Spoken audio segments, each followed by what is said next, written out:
Një ceremoni e thjesht i ka dhënë fund një prej debateve më të forta të muajve të fundit në politikë. Ina Rama ka pritur zyrtarisht pasardhësinë e saj në krye të prokurorisë dhe duke i uruar detyrën është larguar për herë të fundit nga shkallët e ndërtesës ku ajo drejtoi hetimin shqiptar, duke lënë pas debatin për politikën. Dhe duhet menaxhosh njëkohësisht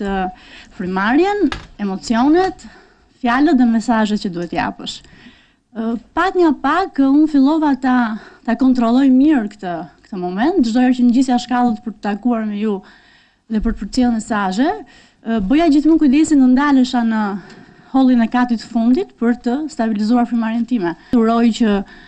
Prokuroria Shqiptare të vazhdojë të mbetet një institucion i pavarur, me integritet dhe profesional. Uroj që të vazhdoj të dëgjoj,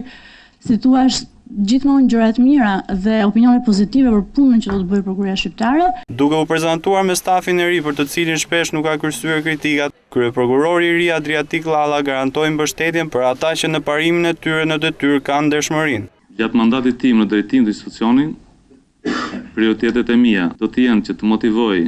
ata prokuror përballen në mënyrë pa kompromis me krimin dhe korrupsionin në radhë të institucionit, por edhe më tej,